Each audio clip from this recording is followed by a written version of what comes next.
Just go ahead and cremate him and come back home, would you? After finishing my father's funeral, I made a tearful call back home. Elvira, my eldest son's wife, screamed into her phone so loud it seemed like it might burst. Look, if you don't come back now, we'll have to cancel David's beauty salon appointment. What's more important to you, a dead old man or your young grandson? That's when something inside me snapped. How dare she refer to my dearly departed father as just some old man? I've been quiet and obedient until now, but I've reached my limit. Cereza, is something wrong? I turned around to find Jake, my late husband's adored junior colleague, standing there. Jake, I have to go home. What? Aren't they starting the cremation soon? When I told him about Elvira, his expression changed immediately. His eyes filled with anger. Cereza, you don't have to go. I'll talk to her. Without waiting for my reply, Jake turned and sprinted away. I thought of calling him back, but then reconsidered. If Jake's genuinely angry, my daughter-in-law won't get off easily. Well, maybe that's for the best. She didn't even allow me to pick up my father's remains and was trying to boss me around. Let's consider Jake's sudden intervention as a bolt from the blue. There's a thing called karma, after all.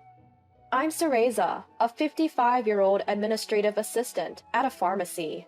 Since losing my husband 6 years ago, my life was peaceful living with my eldest son Elliot until he got married.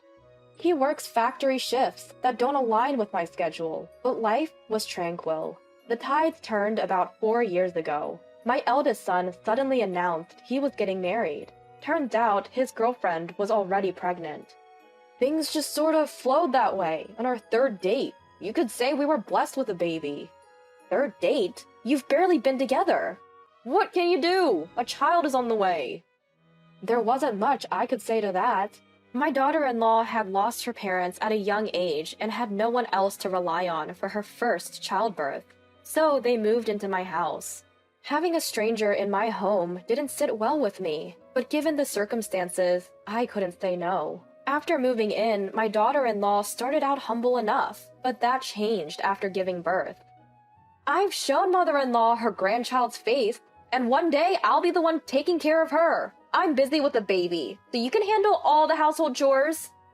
She became pretty brazen about it, complaining if meals, laundry, or cleaning fell behind. I thought it would change as baby David grew, but even at 3 years old, it hasn't. I've put up with her because, well, what else can you do? Any mention of helping out is met with nonsense. Do you realize if anything happens to you, mother-in-law, I'm the one who'll have to look after you? Well, yes, but... So let me focus on work and raising my child. For now, you've got everything else, right? She calls herself an illustrator. She does have some gigs, but she's an unqualified freelancer who doesn't even handle her taxes properly. She neglects parenting, too.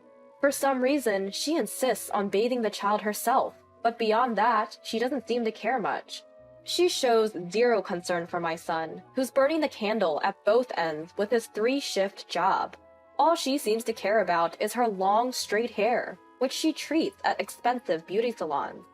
In my eyes, there's a growing rift between my son and his wife, but they have a child, so I've been biting my tongue and making do. My 80-year-old father has lived alone ever since my mother passed away. Living with you would make me too dependent and weaken me. It's better to tough it out alone. No matter how many times I've offered to live together, he stubbornly refused. I could tell he didn't want to burden me, his thoughtfulness shining through his words. As if I would ever consider it a burden. I've always adored my dad since I was a kid. He was laid back, never sweating the small stuff. When Mom crashed his car into the fence, or when I spent the night out with my first love, he would just laugh it off. The only time he would get really mad was when I bothered other people. Every morning we'd text each other to make sure we were both okay. Dad had worked hard to learn how to use his smartphone, mastering his messaging app. Whoever woke up first would send a sticker, and we replied to confirm we were both well. It was our morning ritual. But that morning, there was no reply from Dad. Usually, I'd get a sticker of a smiling sun, his favorite. Even calling him got no response. Worried, I sped to my parents' home before heading to work. I unlocked the door with trembling hands, rushed inside, and found my dad. Dad? He was lying in the hallway, clutching his chest. I hurried over, but he was already gone. Dad? Dad? By the time I was desperately calling out to him, he had already passed away. Overwhelmed with grief, I couldn't do anything but cry. My eldest brother, Elliot, took care of the funeral arrangements. Thanks, Elliot. No worries, it was sudden. Let me handle it. You stay with Mom. While Elliot was considerate, his wife didn't even come to see my dad's face. Funerals are just a hassle with small children. David and I won't be coming. She had promptly informed me. In my state, I didn't have the energy to be angry about her behavior. It was a small family funeral, with only about 10 relatives attending. Even without her, it wouldn't cause a stir, or so I thought. The day of the funeral was cloudless, reflecting my dad's sunny disposition. As the minister spoke, I alternated between looking at my dad's photo and his coffin, tears flowing without end. Amid my grief, I noticed something odd. My brother Elliot's pocket kept vibrating again and again. Before the ceremony, I had given him my phone to hold because my mourning clothes didn't have pockets. Clearly, he was curious, but couldn't check during the funeral. In the end, it had to wait. Mom, it's from Elvira, said Elliot, handing me my phone after the ceremony. It was filled with missed calls from his wife. Elvira only calls me when she needs something. I wonder if something happened to David, Elliot mused, his face serious. Well, I'll give her a call then. I said this and moved to a corner in the hallway to make the call. The phone hardly rang before my eldest son's wife picked up. Do you have any idea how many times I've called you? I'm sorry, I was at a funeral. What's going on? Right after I said that, a piercing voice filled my ears. Today is David's salon appointment! Come home and drive him there now! I didn't immediately understand what she meant. Okay. After reflexively responding, it dawned on me what she was demanding. She wants me to leave my own father's funeral to take my grandson to a beauty salon.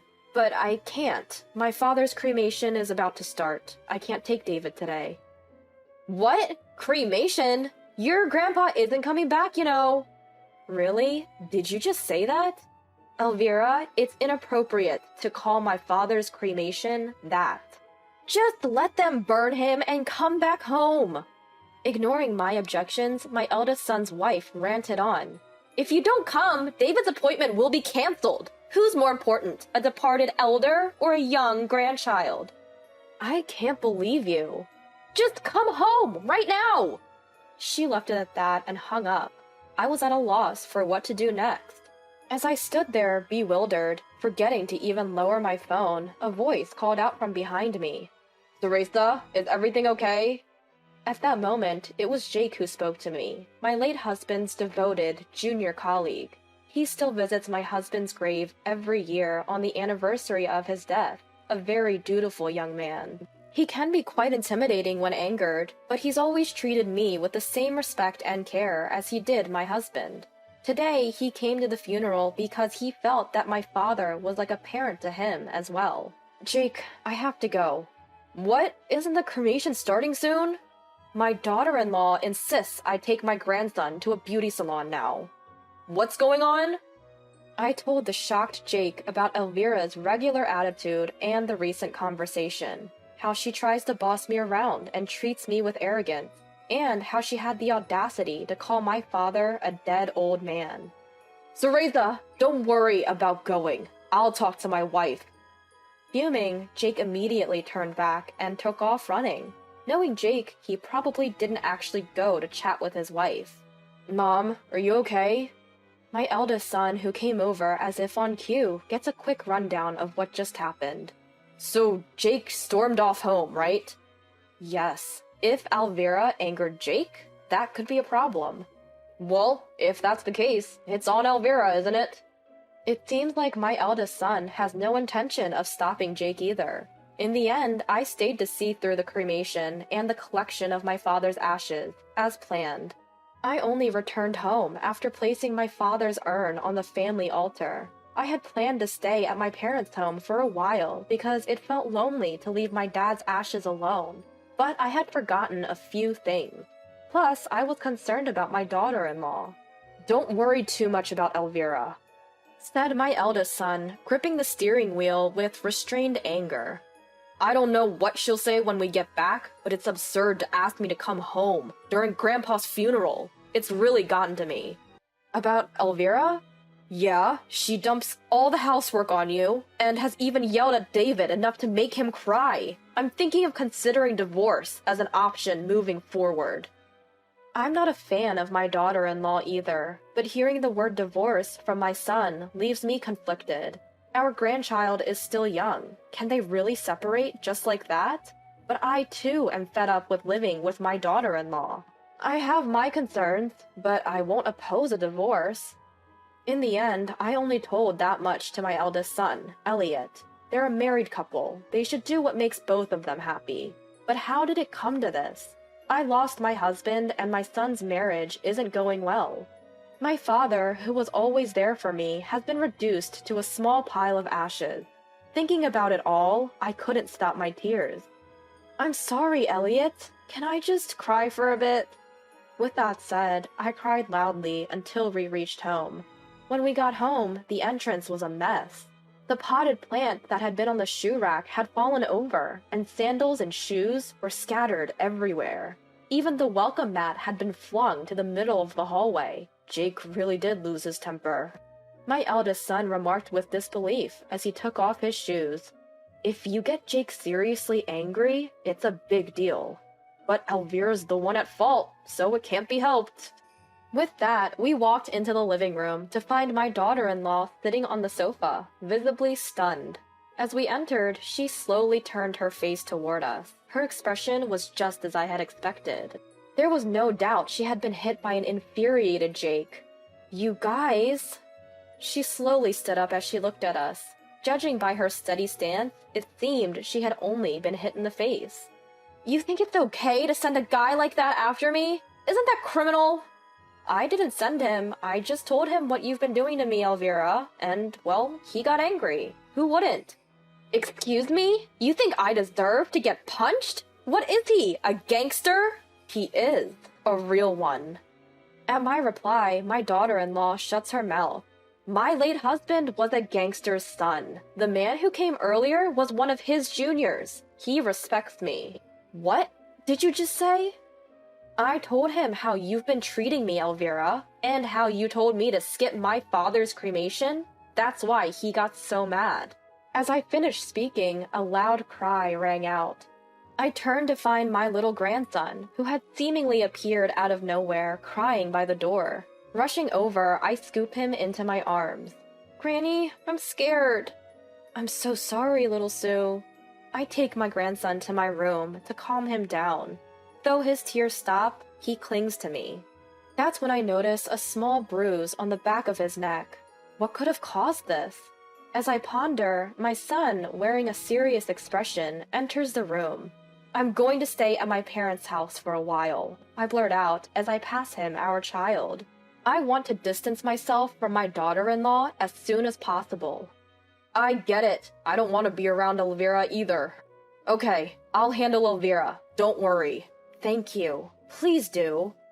Quickly, I pack a suitcase with the essentials. All the while, my thoughts are racing. The ongoing arrogance from my daughter-in-law since she moved in, her cold indifference to my hard-working son's health, her audacity to demand that I pick up my grandson during my father's funeral, and her harsh words to my father. What Jake did might be socially frowned upon, but it was a relief for me. "Today is the day for my son to go to his beauty salon. Get home right now and drive him there." I suddenly remember the piercing voice of my eldest son's wife over the phone. A voice cold as steel, void of any warmth. Honestly, I didn't care what she or anyone else had to say. In fact, I was even grateful to Jake for his actions. The next day, my eldest son called me while I was staying at my parents' home. "Mom, can you come home now?" "Right now?" "As soon as you can. There's something important we need to discuss while David is at daycare." His voice carried an ominous tone. Feeling that this was no small matter, I sped home. As I burst into the living room, I found my son looking more serious than I'd ever seen, sitting next to his wife on the sofa. "Mom, sorry for calling you like this. What's going on?" "Elvira has been doing something terrible to David." "Terrible?" That's when it hit me. I remembered the small bruise on the back of my grandson's neck from yesterday. Elvira always insists on giving him his bath herself. Could it be? I found bruises on David's neck and arms, and when I took off his shirt, I found them all over his body. I confronted Elvira, and she admitted to pinching and jabbing David frequently. It's too much for a small child. Elvira's eyes widened. Her expression confirmed the truth of my son's words. "Elvira!" A renewed and fiercer anger welled up within me. Her arrogant attitude and the coldness towards my son were somewhat mitigated by Jake's actions. But doing something so cruel to my tiny grandson? Unforgivable. That's something I will never, ever forgive. I'll forget what you did to me and Elliot after yesterday's events, but I will never forgive you for hurting David. What are you going to do? David is my son, not your mother-in-law's son. What's your point? David is my treasure. I can't have a daughter-in-law who harms him. Leave our home, now! As I raised my voice, Elvira looked at me with fear for the first time. My son then picked up where I left off. We're getting a divorce, Elvira. Your arrogant behavior towards Mom and the disrespectful attitude towards Grandpa were terrible enough, but I won't ever forgive what you did to David. We're divorcing right now. Understand? At his words, the color drained from Elvira's face. Divorce? Wait a minute. If you do that, I'll have nowhere to go. Fine. Do whatever you want. Once I tell David what you've been up to, you won't be welcome here anymore. Mom already said you should leave. I haven't had any illustration work for the past 6 months. What am I supposed to do if you kick me out? The daughter-in-law broke down crying, like a small child. There was no trace of arrogance or tyranny in her demeanor. You brought this on yourself. If you don't leave, I'll tell that man what you did to David. Upon hearing my threat, my daughter-in-law clutched her head and started shaking, her face a mess, ruined by tears and a runny nose. Stop it! Okay, I get it. I'll leave. So this means we're getting a divorce. My son asked for confirmation. His wife glanced between the two of us and slowly nodded. In the discussions that followed, they did divorce, and my son retained custody of our grandchild. Coincidentally, the tax authorities also started investigating her. She hadn't filed taxes in years, despite her freelance work. As expected, she now faced significant back taxes and penalties. Finding a new place was tough for her. She finally settled into an old, run-down apartment. After the divorce, she's juggling multiple part-time jobs to make ends meet and pay off her tax debt. I saw her once on the street. She looked as though she had aged 20 years. My grandchild reaches out to me with the most adorable smile. When I pick them up, they hug me tightly. You know what? What is it? David really, really loves Grandma. When my grandson says something like that, the heaviness in my heart from losing my father begins to melt away. My divorced eldest son, Elliot, sends David to daycare when he works daytime shifts. But when he's on evening or night shifts, he relies on me to take care of the little guy. Weekdays can be a bit hectic, but time spent with my grandson is always a joy. I can't keep mourning my father forever. There are plenty of responsibilities that come with supporting Elliot, who's decided to raise his child alone. And someday, when David grows up, I hope he becomes a kind man like my father. I'm committed to giving all the support I can to make that happen.